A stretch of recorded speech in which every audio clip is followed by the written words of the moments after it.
Welcome to this lower back release exercise. We'll start with leaning on one side and then the other with our legs crossed. Just lean to one side and then sweep to the other. Release the back. If it hurts, just take it easy. Don't go too far. And if you can do this with your legs straight, like this. Feet pointed or flexed, whichever is more comfortable, but make sure the knees are pointed up. Just round your back and relax. No need to tense your muscles too much. This is just a release. Stretch. Get back up and we're going to do some cat and cows. So arch and the opposite of arch. Back and forth. Yeah, I forgot what the cat pose is called. Arch and I don't know. And then bend to the sides. This should feel good. Stretching the sides of your body and even hips a bit. And keep your back straight, neutral,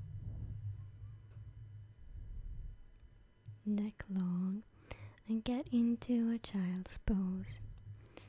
You can do this with your legs together or apart. Same goes for every child's pose in this little workout. Move your hands to one side. And the other.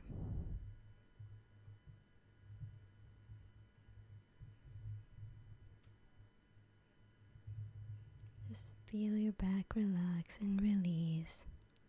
Move back to center.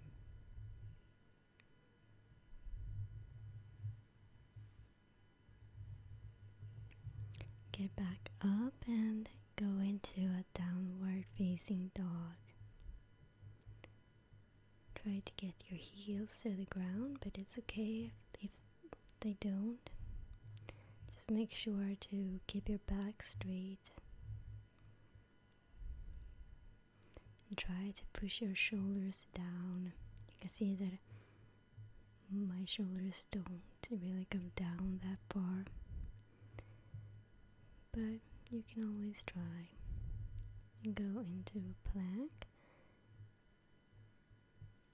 And do a little back bend and go back and forth between downward dog and cobra pose. You don't have to do this exactly like I do it. Like you can use your knees when you go up, and whichever feels the easiest or most comfortable for you. This isn't supposed to be a very straining workout, just a relaxed release. And this might hurt on your lower back, but make sure it's an okay pain. If it does, make sure it's not a bad pain. If you have recently hurt your or overtrained your lower back, it might hurt. And you can be down on your forearms if you want, if it feels better.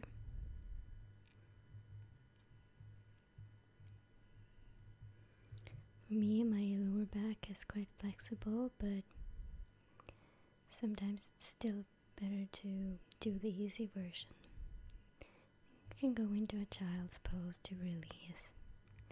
So, like I said, you don't have to go all the way. You can do the easy version, even if you're more flexible. Sometimes that will benefit you more in some ways. And now get on your back.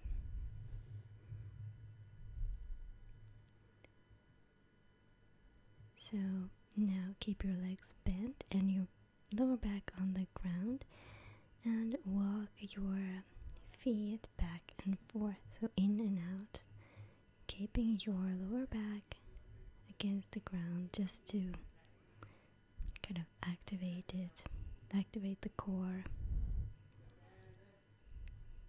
Always make sure to press the lower back down. No arch in the back. And pull one knee in while keeping the other long. You can keep it bent if it feels better. And curl your head and shoulders up.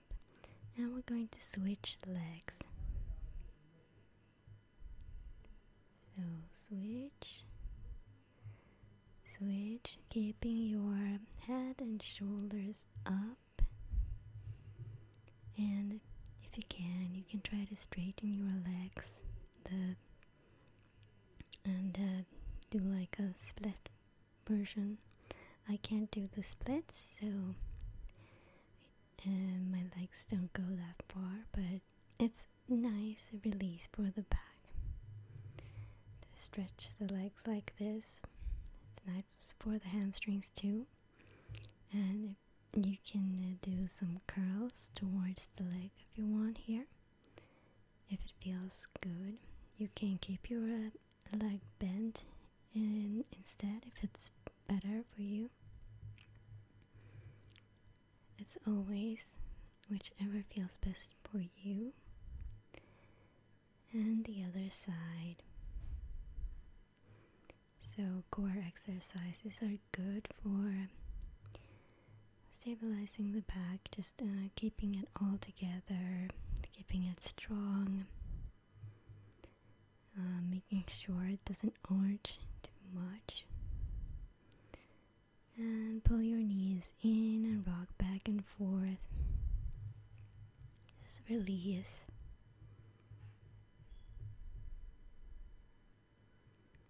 So some people have a overly flexible back and then it arches too much. Now straighten your legs and move them up and down, keeping your lower back against the ground. This is good too, to prevent the arch. Some arch is good, but if you have a too arch lower back, it can cause pain if you don't strengthen your core. Especially, I think the lower abs enough. It sort of balances it out, for me at least. I'm not an expert, so. And you don't have to go all the way down on this exercise, just go as far as your legs can without your back arching.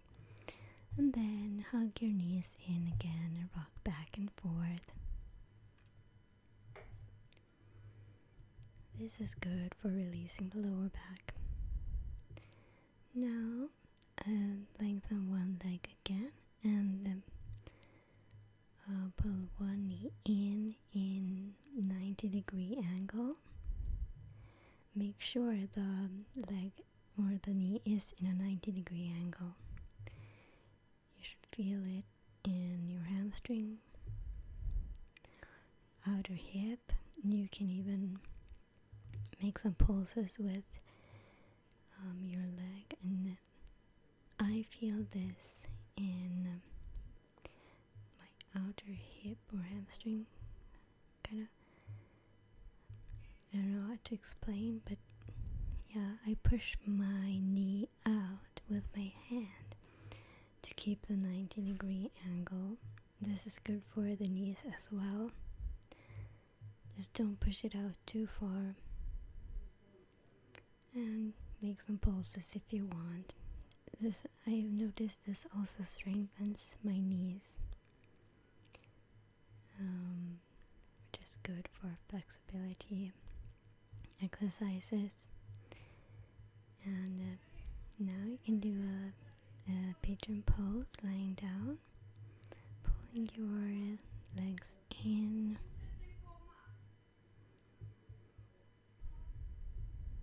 and the other side. You might have heard some sounds or voices just now. If you did, that's just my family talking in the background, so there's nothing I can do about that. And now cross one leg over the other with your arms to the sides, and let your legs fall down to one side, closing your eyes. This is a spinal twist. It's really good for releasing the back, upper and lower back.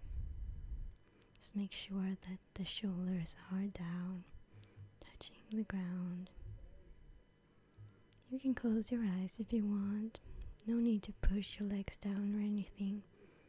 And you also don't need to keep them crossed. You can just keep one knee over the other and go to the other side. So if you keep one knee over the other, make sure the knees are together, so you don't get anything uneven in the back. And just relax and release, breathe deeply. And hopefully after this your back will feel a bit better and you can ease into some other exercise.